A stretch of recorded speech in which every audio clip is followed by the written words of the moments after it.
Welcome, everyone, and thank you for joining me and my very special guest. He is an actor, artistic director, teacher, and producer. He is the son of Oscar winner Shirley Jones and Tony Award winner Jack Cassidy. You know him from such musicals as The Pirates of Penzance, Annie Get Your Gun, Aida, 42nd Street, and he created the role of the balladeer in the groundbreaking Stephen Sondheim and John Weidman musical Assassins. And this coming Monday night, March 8th at 8 p.m. Eastern Standard Time, he is getting the star-studded cast and creatives back together from the original company of Assassins to celebrate the 30-year reunion as part of his Studio 10 Talks Conversation series. Please say hello to my friend, Patrick Cassidy. Hey, hi, Richie. Wow, that was a wonderful introduction. Can we do it again? I'd like to hear it again. It's like, boy, I've done all that, haven't I? Has your career been over 40 years? Yeah. It's it's kind of mind blowing when you think about when you started and now where you are. And I think for most people that get the chance and the opportunity to have a career in this business, and you start tacking on those decades, there's a real sense of, wow, I did something in this business. It's been so good to me. Yeah. Well, before we get started, first off, how are you and the family, and where are you? I am good. We can talk about. I did have COVID, so I battled that. My wife and I both had it, but I'm totally fine now, and I feel a little bit like I have the Superman cape on with the antibodies, which is kind of nice. I am living in Franklin, Tennessee. I moved here a year ago to take over as the artistic director for the Studio 10 Theater Company, and I was all set to direct my first show and announce the 2021 season. And I don't know if you heard about it, but this little virus happened. As it's been so difficult for the theater and for us as well. So basically, I've been quarantined like everybody else, and in my home with my wife in a brand new state, a brand new city, brand new community with brand new friends, and yet it's been incredible learning experience. I'm grateful that I'm here, and I'm grateful for what we've done. My family, everybody is healthy, thank God. My mom is 86. And we'll never do one of these. I even asked her to do my show, and it was like, no. she did it for 62 plus years and doesn't want to put makeup on anymore. God bless her, but she's as healthy as can be. Did not get sick. She's been. My brother Sean is a writer producer on New Amsterdam, big series, and has been a producer for over 25 years himself. My brother Ryan is healthy. And all my children are here, so everybody's healthy, everybody's good, and I'm happy to be here in Tennessee. Listen, I love that. Did you get COVID early in the shutdown or midway? Like, what happened? No, I actually been over it probably about a month, 5 weeks. So I got it in January, right after my birthday. Happy birthday, and my wife too got it, and it was so interesting. It was such a different experience for the both of us, albeit we were sick. But as they say, everybody kind of, has different symptoms. And that's what's so difficult about it. For me, I started with a head cold. The next day, I started to get a little fever. Well, that fever lasted for 12 days. And the only way I could balance it was, with Tylenol. And it would go from 101.2 to, I think the highest it got was 102. I would constantly monitor my blood oxygen, and then I had a little trouble breathing. Now I do a lot of cardio, so I pride myself with big lung capacity, but it got tough, and so I finally went to the ER because my blood oxygen had gone down to, I think it was 89, 90. And then it maintained down there. I was there for 3 hours. They monitored me, did a chest x-ray, and determined I had COVID pneumonia. So, and my wife, she lost the sense of taste and smell. She had more fatigue, and she had only 1 day of a fever. So cut to 12 days later, I go on an antibiotic, thinking I might have a secondary infection because of the long-lasting fever, and a steroid, which took down the inflammation. 48 hours, I was good to go. It was so weird. And I never had 1 hour of fatigue, not during, not after.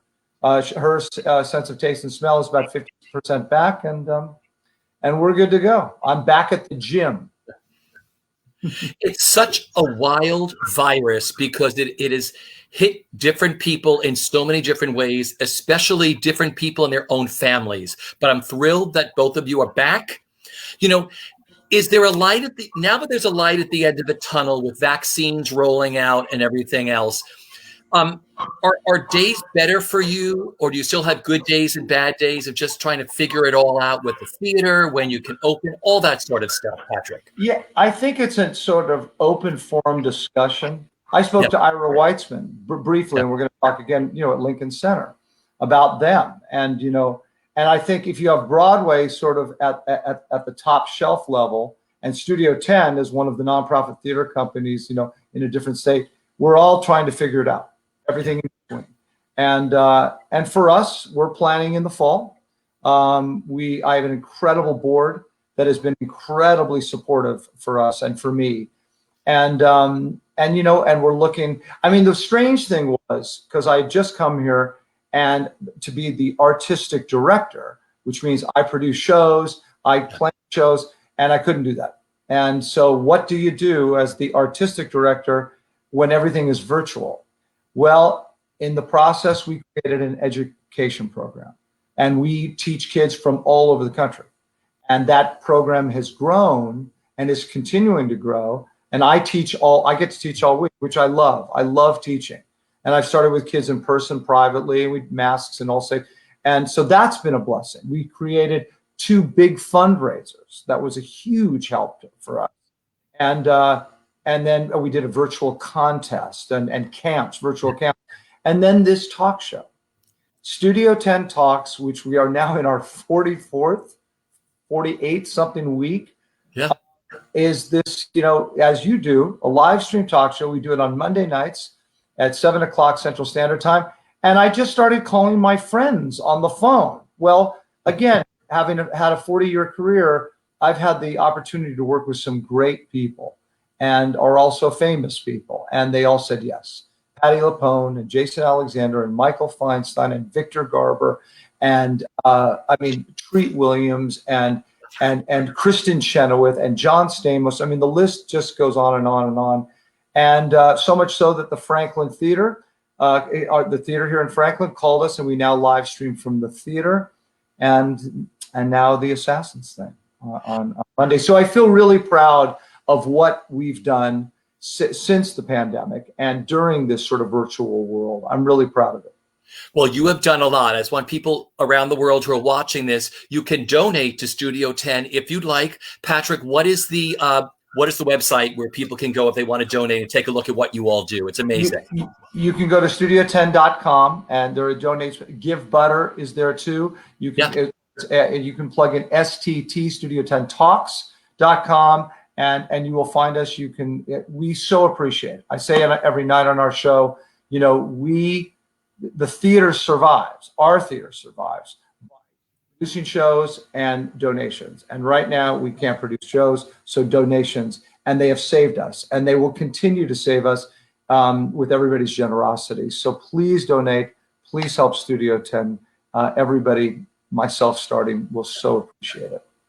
Terrific. Your website is wonderful. The education programs, everything you do. So give if you can, ladies and gentlemen. Now let's get into Monday. This coming Monday night, March 8th at 8 p.m. Eastern Standard Time. Patrick is getting the star-studded cast and creatives back together from the original company of Assassins for the show's 30-year reunion as part of his Studio 10 Talk series. They will all be there, including Stephen Sondheim, John Weidman, who created it, director Jerry Zaks, Paul Gemignani, everybody, the entire cast practically. How excited are you, Patrick? I can't put it into words. I can't.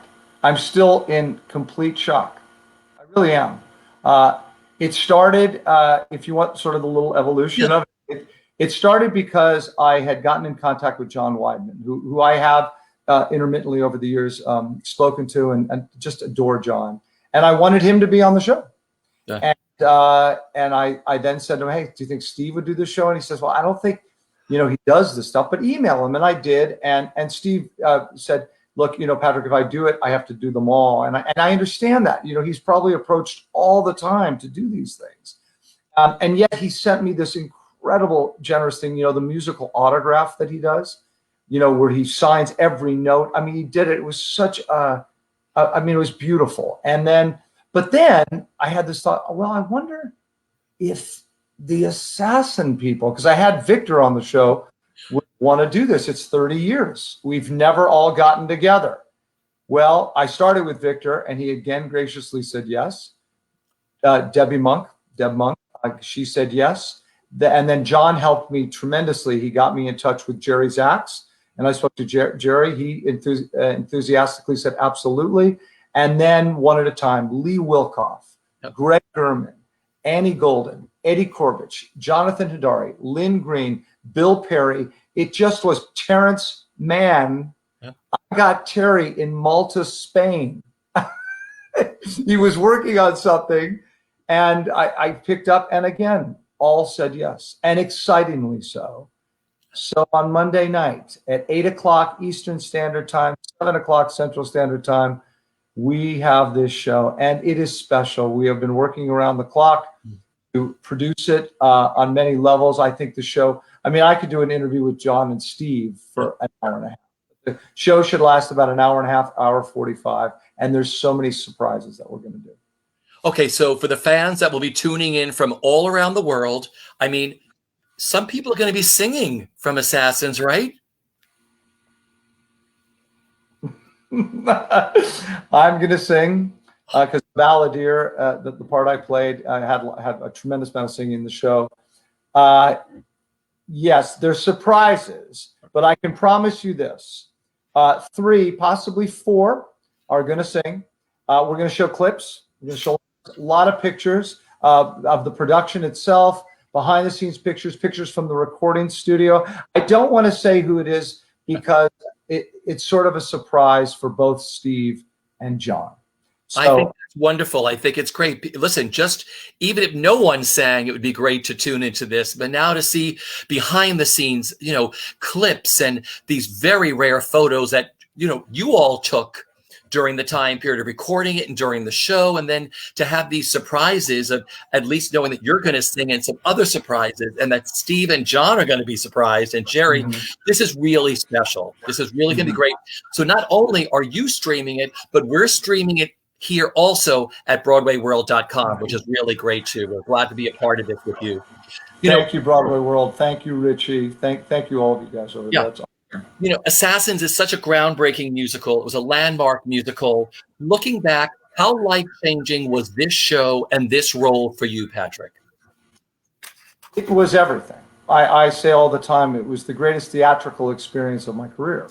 And I was blessed to have had a lot. I started with my mother in 42nd Street on Broadway. And I think we were, touted as the first mother and son to star in a Broadway musical. So obviously that experience was great. I got to originate what I believe was the first jukebox in terms of, music, a musical, which is Leader of the Pack, and that was an incredible experience. And of course, the Pirates of Penzance with Kevin Kline, and then Treat Williams and Estelle Parsons. And I was 19 at the time. So, but this group of people, the creative people, obviously, and the actors, I've never since been able to work with an ensemble of actors that skilled and that incredible.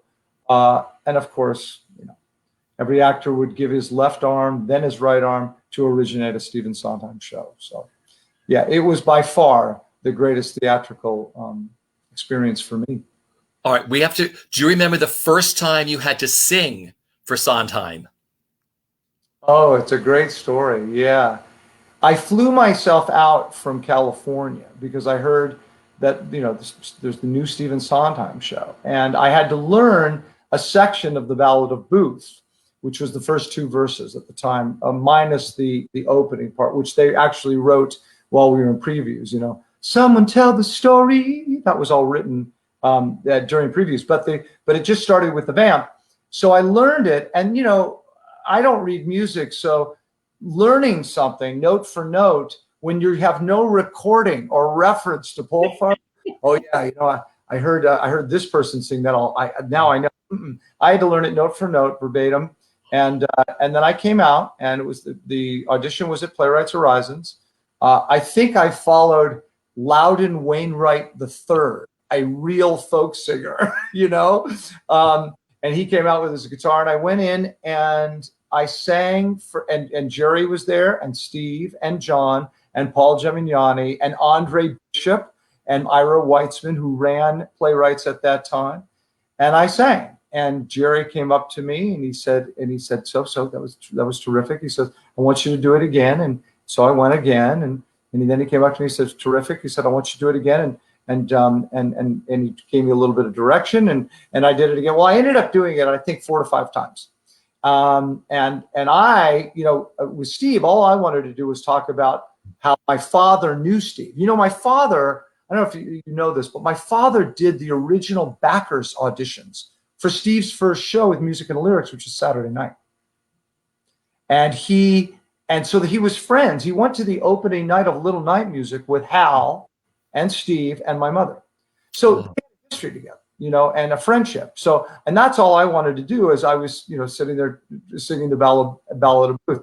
Anyway, I go back, I'm staying at a hotel, and I get a call, you have a call back. So I go, okay. And it's the next day, and it was just with Jerry. It was a work session with Jerry.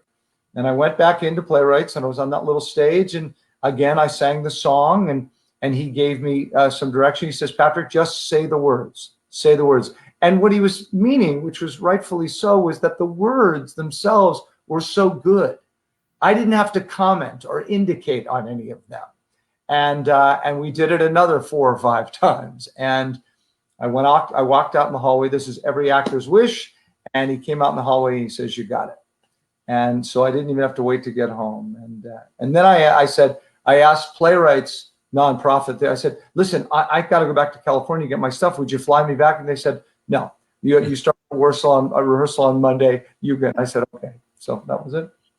Oh my gosh. So, I mean, just to be a part of a brand new Stephen Sondheim, John Weidman, Jerry Zach's musical. I mean, that must have been absolutely amazing. I mean, I can't wait to tune in on Monday night just to watch everybody get together and see each other, many of them for the first time since, this 30 is the years.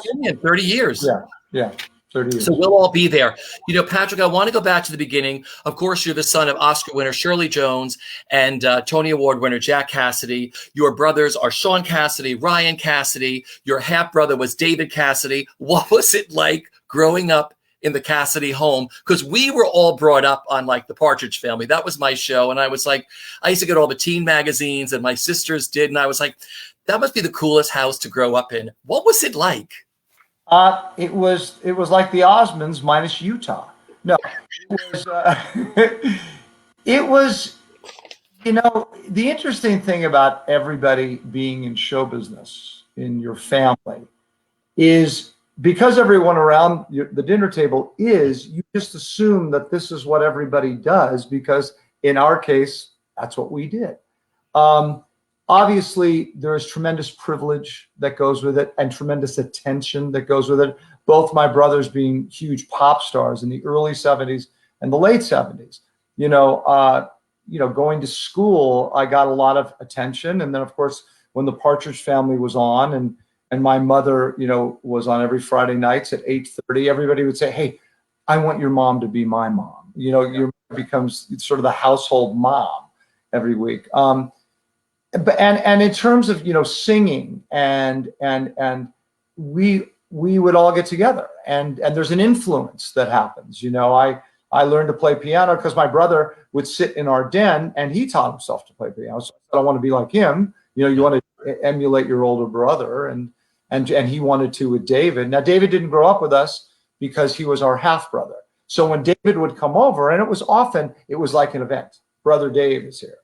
And Brother Dave was the biggest star in the world from 1970 to like 1974.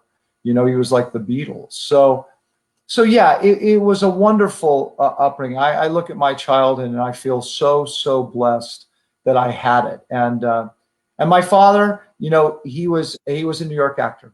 He would do, you know, and an incredible New York actor and singer. The interesting thing about my dad, the people that remember him, is that so many people remember him as the villain on Columbo or on game shows. Password, he did Beat the Clock, and as you said, he had this ridiculous Broadway career. Tony Award winner. He was nominated for Tonys 3 times, and his voice in my family, best voice in the family. My mother would tell you that too. That voice as a singer. And he had the ability to, Richie, I say this a lot of so much. I've gotten to play 2 of his roles I got to play Kadai in She Loves Me, and I got to play Max Menken in It's a Bird, It's a Plane, It's Superman. Almost moved into New York. We did it at the Dallas Theater Center, and it was not just a revival, but a revisal, and it was wonderful. And Warner Brothers had Man of Steel coming out, so they nixed it. But you know, he had the ability to be a cad, and he was likable. You know, he was likable as a cad, and that's not easy to do. A lot of actors will tell you that. So, because that must have meant the world to you, of paying an homage to your dad throughout your career, of taking on his roles. I mean, that must have been the best for you. Always. Yeah. And I constantly, I channeled him in those 2 roles. But even when I did Julian Marsh in 42nd Street, you know, I was constantly, you know, Richie, when I'm doing this BroadwayWorld, I'm thinking of him because he's thinking of him. Anyway, so that is fabulous. That is the best. We're going to get into all these other things you've done, but I want to go back to high school for a second. You were a star quarterback. Tell me how breaking your collarbone and The Music Man set you on a whole different path. Okay, I'm going to try to do this as fast because it's long, but it's okay. So I was a complete jock in high school. Football, basketball, volleyball, I played it all. And I was the quarterback of the football team. And God gave me the talent. I could throw a football really far. I think I threw it 60 plus yards in high school. And my senior year, after the first 2 games of the season, I was leading the nation in passing. And so I thought, and I had all these big schools, UCLA, Stanford. I would have never gotten in academically, but they were looking at me and trying to recruit me. Well, the 3rd game of the season, I broke my collarbone. So all of my college and even NFL dreams were smashed. And in the interim of healing, the drama department for their spring musical was doing The Music Man. And I thought to myself, heck, Mom played Marion the librarian in the film. I'm a shoo-in for Harold Hill. I'd never acted before. So my mother calls her friend, Dick Van Dyke, who just happened to be playing Harold Hill in the national tour of The Music Man. And I get the chance to go up to Dick Van Dyke's house. And Dick Van Dyke teaches me, well, you got trouble, my friend. And he tells me, Patrick, you're going to be great. Go into the audition with confidence. I grab a hat, I grab a cane, I go in, I sing my heart out, and I get the part of salesman number 5. But in the interim, I stayed in the show. I played salesman number 5 and Constable Locke, and I fell in love with the theater. I got bit, as they say, by the bug. I returned. I played the last 2 games of the season, but I was done with football after that. And I said, I'm going to make this career. And then, of course, before that was sort of that changed the trajectory of my career. But, and this is sort of theater lore at this point, or movie musical lore. My mother got pregnant 3 months into filming The Music Man with me. And she took her director, Morton DaCosta, to lunch, told him her plight, and he said, surely we can't tell anyone. They thought they'd fire her, Warner Brothers, the studio. So what they said was, okay, we won't tell anyone, including Robert Preston, her co-star. And the wardrobe people started adding other things to, take away from as she started to grow. More bustle, a little more fringe. They cinched the corset so tight that you can see the configuration of my head is not quite right. And then they are now on the footbridge. This is 5 months towards a scene at the last, and they're singing Till There Was You, and they have the big on-screen kiss. They go in for the kiss, and from underneath my mom's petticoat, he feels boom, boom. And he, see, it moves the screen. And he steps back, he stops the take, he says, "What the heck was that?" And she says, "Well, that's Patrick Cassidy." And the addendum to the story is 20 years later, I was doing Pirates of Penzance in New York, and we were doing Night of 100 Stars. Yeah. And everyone was there, including Robert Preston. And I went backstage to his dressing room to finally meet him, and I knocked on the door. The door opens, and I said, "Excuse me, Mr. Preston. I'd like to introduce myself. My name is Patrick Cassidy." And he took a step back and he smiled and he says, "Thank you. We've already met." That is the best. True story. All right, we're going to talk about your Broadway debut. I mean, many people were supposed to make them this spring. The pandemic hit. I hope that when the theater comes back bigger and better than ever, they'll be given that opportunity. Broadway debuts are very special. You made yours at 19 in the Pirates of Penzance, playing Frederick. How magical was your debut, and what do you remember about opening night? Amazing. I mean, it's funny, during the rehearsal process, I was living at the Milford Plaza. And I became a gigantic fan of Dreamgirls because I saw the marquee at the music box that there's, 3 legs on the marquee, and I went, "What is Dreamgirls?" And I became this monster fan, and at that point, Pirates was at the Minskoff, so I opened, and it was the most incredible thing. I mean, I didn't even know, I hadn't really had a lot of acting experience. That's when I got my studying, though. I was learning at night with the likes of a Kevin Kline and a Treat Williams and Estelle Parsons and these people that were so gifted. And I was studying at HD Studios in New York at the same time. So I was learning on my feet 8 shows a week, and I was studying in class. And that went on for a year and a half, 2 years.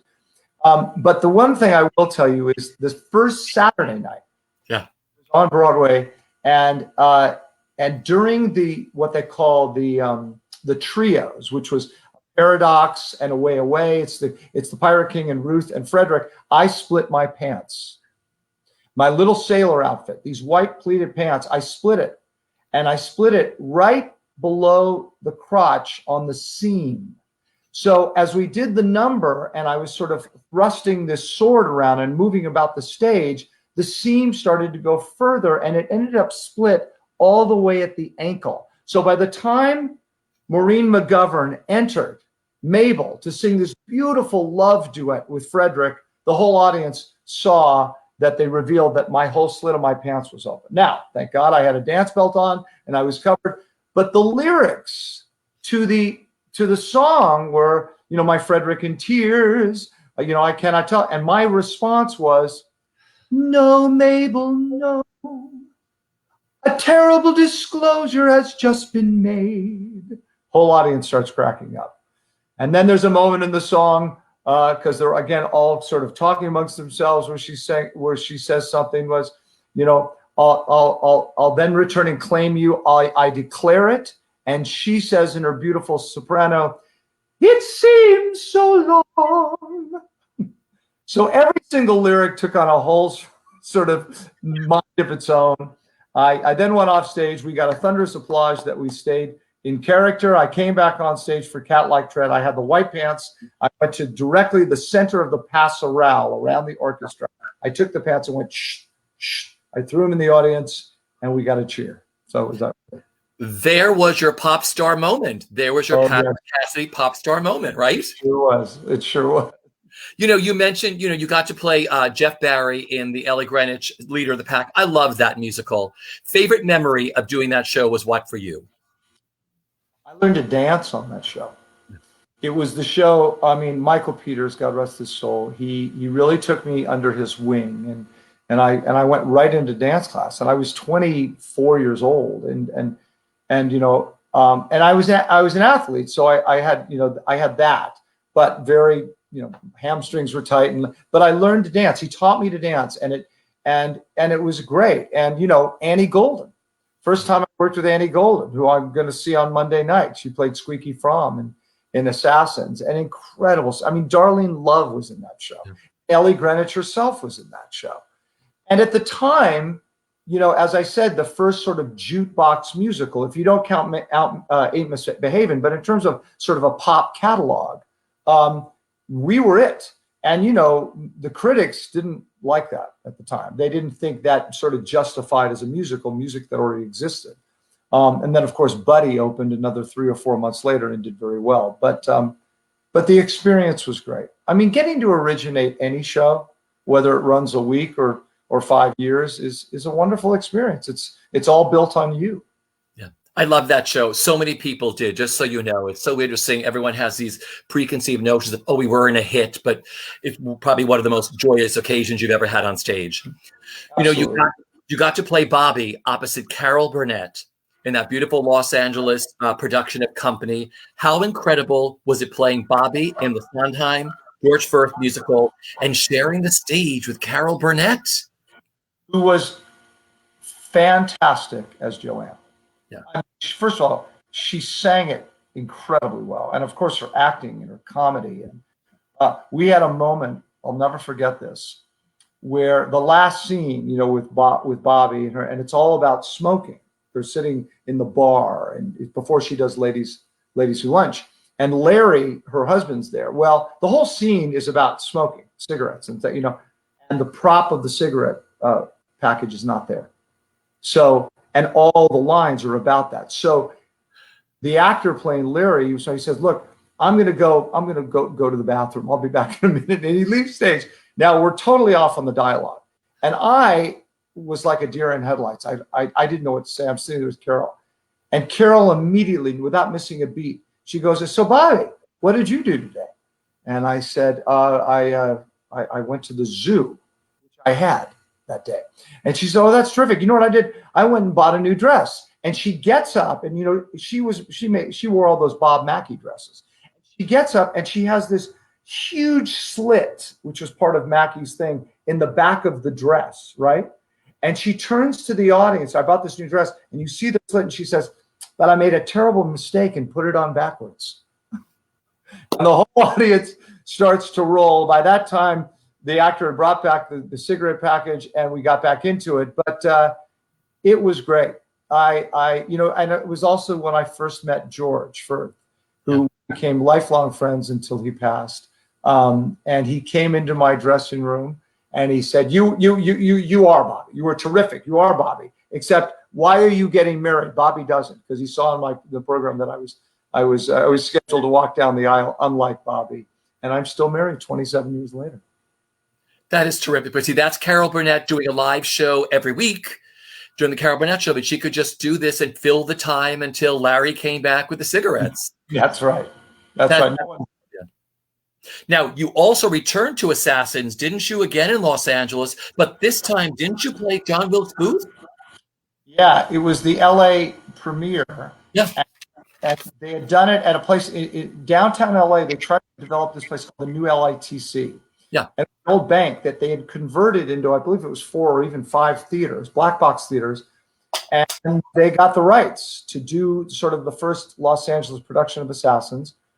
And they did it in one of the smaller houses, and then they were going to move it into and make it an equity thing. What happened was they called me and they said that their balladeer was sick. Would I jump in? And I did. I jumped in at the last minute, and I saved them because they had no understudies, and I did it one night. And then when it was going to move to an equity thing, they offered me the role of Booth and that role.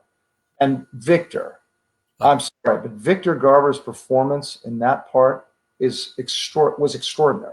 I watched him every night when we did that song and marveled at him. He was so brilliant. So yeah, I had a good teacher, and I got to do the part. And that scene between Oswald and Booth, where the other assassins come in, John Weidman's scene it's on the record. It's on the blue record, Every great actor I've spoken to, I spoke to Chita Rivera about this too. And she said, except for her time when she would have to go to her dressing room and change, she would always be in the wings watching like Sammy Davis Jr., Gwen Verdon, all these incredible people, Alfred Drake, all these incredible people she worked with, because that's how you learn and you pick up and you marvel at what these people can do, Every night in Assassins. Every night I would watch Eddie Corbett get electrocuted in the electric chair and hit that high note. Yeah. Of course, I was on stage every night watching Jonathan Hadari, walk those gallows, those steps to the gallows. And you're right, you learn. I was a sponge, I was still, it was still in at the learning point of my career. And you don't stop learning. I mean, Jerry Zach said that really wonderfully on the phone. He says, you never stop learning. It's the great part about what we get to do. Yeah, because I talked to John Cander's husband, Albert Stevenson, over the years, and Albert said the two greatest people he worked with was Debbie Reynolds in Irene and Liza Minnelli in The Act. And he said, when I was not on stage, I would sit and watch everything Debbie Reynolds did in Irene, and the same thing with Liza in The Act, of just how they that perfect connection between audience and performer, of that magic that certain people just have. And he marveled in that. And I'm sure you all did, of how that magic happens, and you just watch it and you take it all in. And you learn. I mean, I teach a lot now, Richie, which I love. I love teaching for Studio 10, and I was teaching in California too. And, I talk to young actors and actresses about this all the time. It is their duty to know who a Dorothy Loudon is. Yeah. Or like obviously Sopranos, you got to know who a Shirley Jones is. And to go back and watch them. I mean, the wonderful thing about this world we live in, YouTube and all that, is you can go see. Yeah. You can study and watch the people that were masters of this. Richard Kiley and Robert Preston and Carol Channing and these people that were iconic in the musical theater. It's important, and the reason they became who they were was because they were gifted and so skilled. Yeah. I'm also going to mention your dad, because I am obsessed with the Dinah Shore episode that your dad does. She Loves Me. Michelle Lee does Nobody Does It Like Me from Seesaw. Phil Silvers is on, doesn't sing because he's sick. Merman is on there. Robert Morse is on there. And it's after another, they get up in one and just do their show-stopping number. And anybody watching, just Google Dinah Shore, Jack Cassidy. It is brilliant. Just I wanted to throw that out there, a big homage. Oh, I couldn't agree more. And I'll throw another one too. He did a Playboy After Dark with Cheetah Rivera. And he does Woman for the Man from Subverted to Planet Superman, walking around sort of the bar there. It's so funny and so great. So yeah. Oh no, I've been living in all during the pandemic. I just live in this YouTube Broadway thing. I just Google all my favorites like Jack Cassidy, Cheetah, all this fabulous stuff comes up. And of course, your mom. I want to get into Joseph for a second, because you played the role of Joseph in Joseph and the Amazing Technicolor Dreamcoat twice. Mm-hmm. Favorite memory of doing that show. How fun is that show to do? Well, it's great. I mean, my brother David did it on Broadway. He remembers being in his dressing room at the Royale Theater. And Les Mis was coming out for their intermission, and his show was done. It's a short show. It's incredibly charming. The audience loves it. The only responsibility for me was that I had to be shirtless for 80% of the show. I mean, it's a myth that you wear the coat very much. You wear that for about 90 seconds. The rest of the time, you spend it in an Egyptian skirt and sandals. So there's a lot of tanning cream that goes into each performance. And a lot of times at the gym, in fact, I got a review once that said, well, obviously, as Joseph's brothers were out tending the flocks, Patrick Cassidy was in an air-conditioned gym working out. So there is a responsibility to having your shirt off. But, oh, yeah, and I was so blessed. My wife played Mrs. Potiphar. And incredible. She had an incredible career as a dancer. And so she was on the road with me. And then we brought our children, our two boys. First tour, they were, 3 and 6 months, and our youngest learned to walk on that tour. The second tour, they were 7 and 10, and they joined the kids chorus that we picked up in every city. So it was a real family affair, doing both shows. And I always thank this. I thank Nicholas Howie, who was one of the founders of Troika, because those 2 tours bought me 2 homes. So there you go. And there's also the Joseph diaper. Did you have to wear the diaper in the prison? Isn't the thing? Oh yeah. I mean, it was a diaper. It was sort of a skirt diaper. Yeah. And then, I was standing on this rock, or this sort of, huge piece of granite, singing Close Every Door.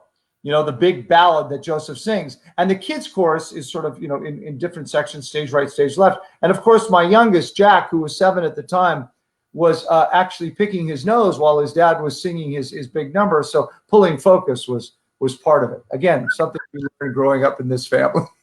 I love it. Now, you were back on Broadway when you played Frank Butler opposite Cheryl Ladd in Annie Get Your Gun. How enjoyable is the role of Frank Butler and doing that on Broadway? Oh, it's so great. He's so fun. You talk about, he's just outdone every minute by Annie. I got to reprise it with Patti LuPone at Ravinia, and Paul Gimignani conducted, and Lonnie Price. And the role is fun. Anything you can do, I can do better. And she, like I said, she outdoes you at every turn, and you fall in love. It's a wonderful. It's just such a perfect show, musically, and I've always wanted to do it smaller. It's one of the things I really want to do it because the story is so great, and you don't have to have all the huge production numbers, because the story and the music itself, I think take it through. And also we don't have that big of a theater here in Franklin. So I do want to do it. Oh, I love that. A small, like black box, small little traveling circus of Annie Get Your Gun. Really nice. Mm-hmm. But it must have been so great first to do it with Cheryl Ladd and then to have Patti LuPone. Yeah. Cheryl was amazing. It was her first Broadway. It was her Broadway debut. And she just took on the role and was terrific. She did a great job. But then, we know about Patti LuPone. Patti is a good friend. And again, she did Studio 10 Talks and was great. She's always great. But sing with her, that voice, I remember seeing her in Evita with Mandy before the production came to New York. It was in LA first. And I did The Robber Bridegroom, which she had originated. I had done that show. So we had so much to talk about, and she knew my brother David, and we just had that wonderful chemistry that we have as friends now. Yeah, that's great. Then you entered the wonderful world of Disney theatricals when you stepped into Aida. Yeah, amazing. I got to I opened the national tour, met Michael Eisner, had met Elton John, because a lot of times when you replace, you don't get those benefits. But in this case, because we opened the national tour, we got to do all that, and it was great. It was hard. One of my close friends is Adam Pascal, and Adam's voice sits up there. He just sits there. I'm a tenor, but I'm more of sort of a bari tenor. So I spent the whole day conserving my voice to hit those notes at a 2:00 matinee. But we traveled the whole country, and then I got to do it on Broadway. Adam had injured his back, and so I came in for Broadway for about 2 or 3 weeks. It was great. How cool is it singing Elton John? And you obviously met Elton John, right?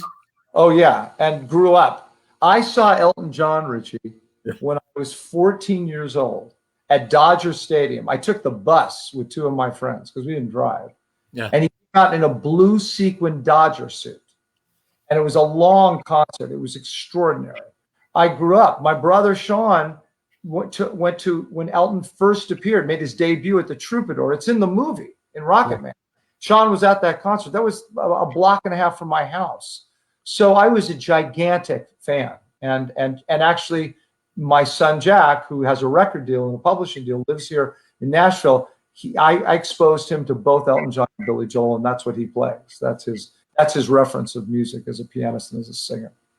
Talk about taking your car to go see him at this concert and drive all these hours. And all of a sudden you're in the room with him. You're like, now I'm singing Elton John, not only on the road across the country, but back on Broadway. Yeah. Yeah. It was great. And working for Disney, I had Susan Egan and Sierra Boggess on the show a week ago. And we talked about that, what it's like to do a Disney show on Broadway, how well they treat you. But it's interesting. My recollection of New York and the theater was when I started Pirates of Penzance in 81, 82. And then, of course, growing up, being backstage with my dad and It's a Bird and Superman in the 60s and stuff. So, but when Disney came in with Beauty and the Beast, Broadway changed. Yeah, it changed forever. And and so we talked a lot about that, but I remember it before and I remember it now, and I can't wait to see it when it comes back. Can't wait to can't wait. Well, one of the biggest highlights for me as a theater goer, and I've been going to Broadway since I was 10 years old, was when you returned to the Broadway as Julian Marsh alongside your mom, where she played, Dorothy Brock in 42nd Street. How magical was that being on Broadway? Like I said, the first time, mother and son, in that incredible musical and performing together on Broadway. It was remarkable. My mother, I mean, the funny thing about my mother is a lot of people think of her as sort of, because of the musical movies. I mean, remember, Oklahoma, Carousel, The Music Man, huge musical movies. But she really wasn't a Broadway star. That was my father.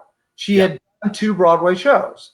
She got her start as Ensign something in the original South Pacific as a replacement. And then, they moved her to the tour of Me and Juliet, and she went on for the lead, got great reviews. They flew her out to California to screen test for Laurie in Oklahoma. She got the job. The rest was history. She was a movie star, right? So the only other time was a show in the 60s, I think 68 or 69, called Maggie Flynn that she did with my dad. That was a short-lived show, wonderful show though. So this time was her 3rd time, and she and we lived together in New York. It was great. We had a sort of a duplex, and she lived on the top, and I took care of her, and we would go to the theater, and it was wonderful. And I remember the first time I walked out in the sort of dark blue pinstripe suit, and I had my hair, which was white, then I had a little sort of 30s flip, and as she said, I took her breath away because I looked so much like him. And it's interesting, in person, I don't think I look somewhat like him, but on the stage, I look so much like him. And so it was a wonderful run and a wonderful experience, and something we worked together many times since then, and we always talked about together on stage together about that experience. Yeah, I think I saw that 3 or 4 times. Because like I said, I grew up on your mom in movie musicals. When I opened my parents' record cabinet, and there were those beautiful covers, and I was like, oh my gosh, the same 2 people are in Oklahoma and Carousel. And then I'm like, oh, and she's Mama Partridge. I'm like, this is crazy. You know what I mean? Well, my mother, this is a plug, but this is a fact. My mother should be a Kennedy Center honor. My mother is an Academy Award winner for Elmer Gantry. Yeah. She did 3 of the biggest movie musicals ever as the ingenue, and all 3, and was phenomenal. And she was one of the most iconic mothers ever in at a time when there was only ABC, CBS, and NBC. And then, of course, the rest of her career, and an extraordinary woman. Next year, let's get that out there. Totally. I'm right behind you, Patrick.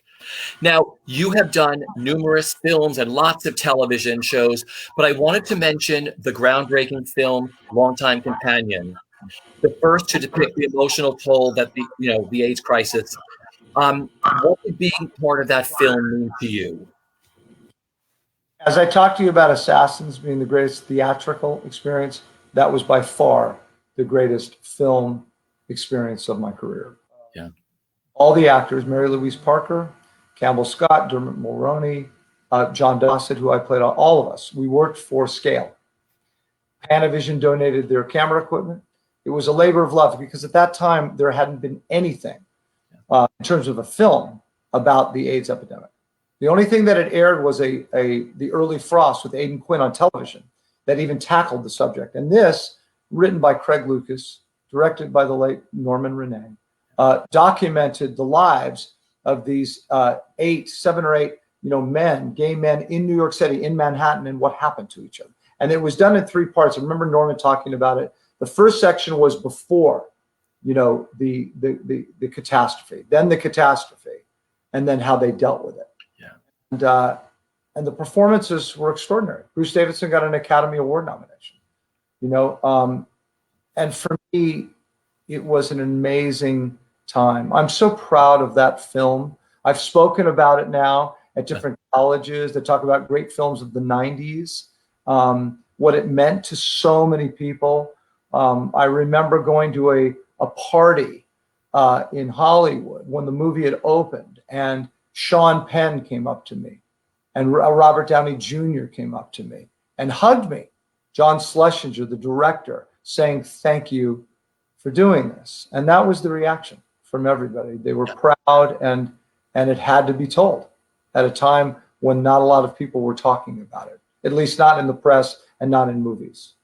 Well, it was very cathartic for all of us because we lost so many people to the AIDS epidemic, and you really weren't giving the time to sort of work your way through it. And that's what that movie did to so many people and continues to do that to this day. So I want to thank you. It's one of my favorite films, and your performance in that is absolutely brilliant, as everybody. Thank you. Thank you. I want to ask you, Patrick, how has being a dad changed the way you look at your life and your career? It means everything to me.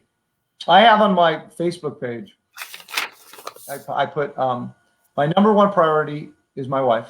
My second priority is my children, and my career is a distant third. And I really live by that mantra.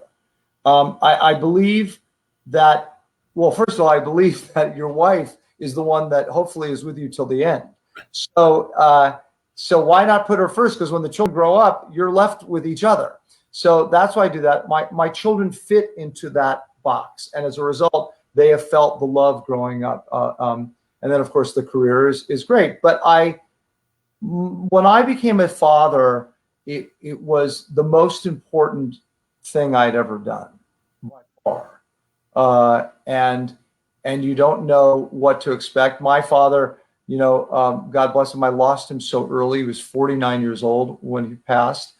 So I didn't have a lot of experience with him as a dad. Got to know him, obviously, because of his career and so much stuff he had done. And that was beneficial, again, to my career, but it wasn't beneficial as a dad. So I learned about what it was being a father, but it mattered so much to me, as it does to my brother Sean, who has 7 kids, and my brother Ryan, who has 1, and my brother David, who had 2. And being a father, having a family is by far number one. It's the first priority when I wake up in the morning and all through the day, and everything else fits into that. Beautiful. What are the biggest life lessons you learned from your mom and your dad that you've used throughout your life? My mom, putting family first. Yeah. The business is an incredible business. And as I said, so blessed, so fortunate, so grateful to have made a living at it for all these years. But it's still your job. At the end of the day, who do you talk to? Who do you want to be with? And she instilled that in us. A family was most important. I'm very close to my two remaining brothers, and was very close to David. She never, it was interesting, she never took the business seriously. I think it's what made her so approachable with the public, is that she had this God-given gift to be able to sing beautifully and was terrific on camera, but it was her job. She wanted to be with her kids. And I think that came and reflected on all of us. And then, of course, my dad, I didn't get as much time with him. None of us did. But I got to learn. When I decided to become an actor, I studied him and worked because I thought he was such a gifted, talented man. Yeah. One of my final questions is, what are you looking forward to the most about Monday night's Assassins 30th year reunion? The stories, the insight from all of our different perspectives. I've set up the show, having 16 people actually on this once doesn't work. And I don't want it to be distracting or confusing to the audience. And so I'm going to do it in sections, starting with the creatives, and then 5 actors, and another 5 actors, and then a lot of, like I said, in between. But it's to hear everybody's personal take. I mean, the great thing about Assassins is that it has so much relevance now. Yeah. And it was such a different experience in 91 versus how it's viewed now in 2021. And I want to hear Steve talk about that and John talk about that. But what we were all, exposed to and what we all got to experience as a cast, I want to talk about that and how we all feel about it now. And again, then just the the warm and nostalgia of seeing all of us together in the same place. And you grow up, and the wonderful thing about age is that you start to really appreciate, or at least for me, the things that you've gotten to do. And Assassins is sure that. Yeah. My final question for you is, what have you learned about yourself during this pandemic?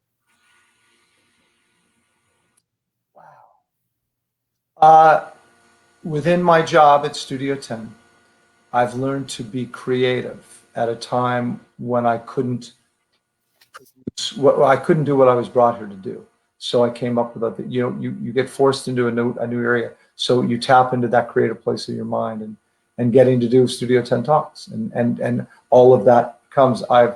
I've learned that I am definitely with the right person of 27 years. We cohabitate really well and have had to, more part of the day than we used to. And I'm hoping overall that humanity learns something from this, that it brings us closer, not separates us further. I mean, that's what it theoretically should do. The appreciation, the gratitude that when we come all out of this, that we're better for it, and that we get to go back on a stage and we get to perform for people live, and to just know how special that is. And I know my friends and the actors that I've talked to really feel that. And that's why the excitement builds with every day we get closer to that light. So beautifully put. Listen, this hour has flown by very fast, my friend. Oh, Richie, thank you. You are I'm learning from you, Richie, how to be a good host. I'm gonna try to do that on Monday night. You're terrific. And again, thank you to BroadwayWorld. Thank you to you and everybody there for allowing me to be here and talk about the Studio 10 and talk about the show coming up on Monday and reminiscing over my career. I so appreciate it. Well, I have adored you since you made your Broadway debut. I think I spoke to you during Penzance. I spoke to you like leader of the pack. I spoke to you somewhere when I was Broadway Beat before BroadwayWorld. I spoke to you on all these carpets. But it's been really nice to catch up for an hour. And I want to remind our audience once again that this coming Monday night, March 8th at 8 p.m. Eastern Standard Time, Patrick has put together the original star-studded cast and creatives of the landmark musical Assassins to celebrate the 30-year reunion as part of his Studio 10 Talks conversation series. This is a free virtual event that you can view at studio10talks.com and right here at BroadwayWorld. Patrick, thank you for dropping by. Love to your mom. I told you I cherish the nights that I've spent with your mom at Cafe. Oh, yeah. I remember that night. Yep. We were all there, but I mean, your mom has brought so much joy to so many people. Your dad has, and like I said, your whole entire family has, but it's been great catching up with you. And everybody, tune in on Monday night. Until we see you again, stay safe, and we'll see you soon. Take care.